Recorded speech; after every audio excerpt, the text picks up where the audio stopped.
Hello viewers, இன்னைக்கு நம்ம பார்க்க போறது One Piece episode 485 part 2.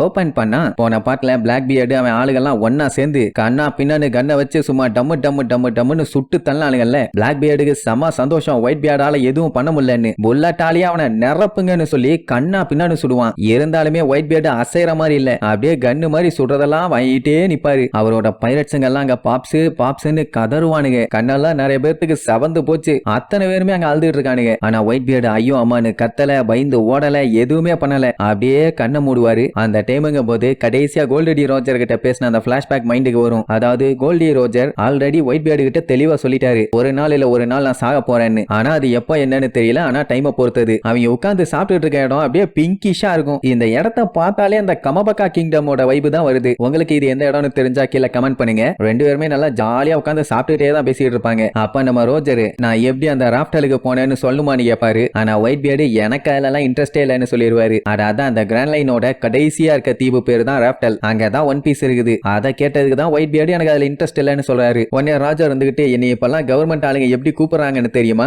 Gold Roger அம்மான்னு சொல்லி சிரிப்பாரா. அதுதான் உண்மையான நேமான்னு கேட்டா இல்ல கோல்டி ரோஜர் பாரு. ஒயிட் பியர்டு இதுக்கு முன்னாடி இந்த டீன்னு பேர் வச்சிருக்க சில பல ஆட்கள்லாம் மீட் பண்ணிருக்காராமா. ஏன் எங்க குரூலியே மார்ஷல் டி டீச்சர்னு ஒருத்தன் இருக்கான். ஆமா அந்த டீனா என்ன அப்படின்னு சரகடிச்சுக்கிட்டே கேட்டவொடனே ரோஜர் உனக்கு அதை பத்தி தெரியணுமா, ஒன்னு பஞ்சாயத்துல நானே சொல்றேன், அது ஒரு பெரிய கதைன்னு சொல்ல ஆரம்பிச்சிருப்பாரு.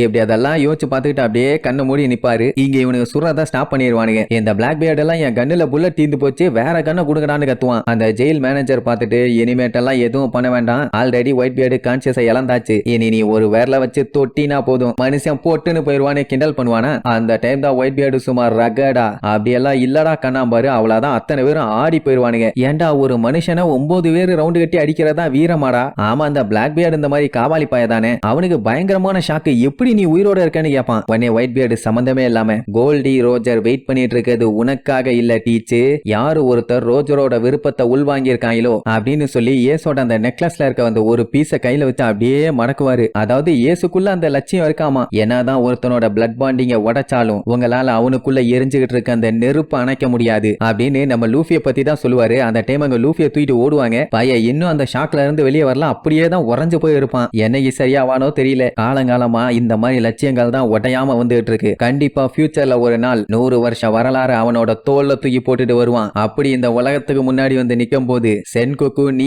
ஏன் இந்த வேர்ல்டு கவர்மெண்டே அவனை பார்த்து பயந்து போவீங்க. அதுக்கப்புறம் ஒரு ஜெய்ஜாண்டிக்கான வார் ஒண்ணு நடக்கும், அந்த வார் இந்த உலகத்தையே புரட்டி போட போகுதுன்னு உடனே சென்கோக்கு அங்க அள்ளு விட ஆரம்பிச்சிரும். ஒயிட் பியர்டுக்கு அந்த ட்ரெஷர் மேல சுத்தமா இன்ட்ரெஸ்ட் இல்ல. ஆனா என்னைக்காச்சும் ஒரு நாள் அந்த ட்ரெஷரை யாராச்சும் ஒருத்தங்க கண்டுபிடிப்பாங்க. அன்னைக்குங்கும் போது இந்த உலகமே அப்சைட் டவுனா மாறும். கண்டிப்பா ஒருத்தன் கண்டுபிடிப்பான், அதுல எந்த டவுட்டுமே இல்லன்னு சொல்லும் போதே அங்க சென்கோக்கு அடி வயிறு கலக்க ஆரம்பிச்சிரும். அந்த நாள் வெகு தூரம் இல்லை அப்படின்னு சொல்லிட்டு ஒன் பீஸ் இருக்கிறது நெஜோன்னு சொல்லி ஒரு கத்துவாரு. அவ்வளவுதான் சென்கோக்கு பேண்டலியே போயிருச்சு போல, அந்த அளவுக்கு பேதியாகி ஷாக் ஆயிருவான். ஏன்னா அப்படி ஒரு விஷயம் இருக்குன்னு யாருக்குமே அந்த அளவுக்கு கான்பிடன்ட் இல்ல. ஆனா இப்ப ஒயிட் பியர்டு நிஜமாவே இருக்குதுன்னு சொல்லிட்டாருல்ல, அது லைவா டிவில வேற டெலகாஸ்ட் ஆயிரும். மக்கள் அத்தனை பேரும் ஆடி போயிருவாங்க, எது ஒன் பீஸ் நிஜமா இருக்குதான்னு. இப்ப வெறி கொண்டு தேடிட்டு இருக்க சில பல பைரட்ஸுங்க இன்னும் வெறியாகி தேடுவானே. சென்கோக்கு பார்த்துட்டு அட பாவி பயலே அப்படின்னு சொல்லி செம்ம கால கத்திட்டு இருப்பான். இங்க பிளாக் பியர்டு விழுந்து சிரிப்பான். பரவாயில்ல கடைசியா பேசின வார்த்தை நல்லா நச்சுன்னு தான் பேசியிருக்கான்னு. இங்க ஒயிட் பியர்டோட பைரட்ஸ் எல்லாம் கதறி அழுவாங்க. ஐயோ பாப்ஸ்ன்னு. இனி அழுது என்ன பிரயோஜனம், அதான் போச்சே. அவரு மனசுக்குள்ள இனிய மன்னிச்சிருங்க மை சன்ஸ், நான் இப்படித்தான் ஒரு முட்டாளாவே வளர்ந்துட்டேன், நீங்க தான் எனக்கு எல்லாத்தையும் கொடுத்தீங்க,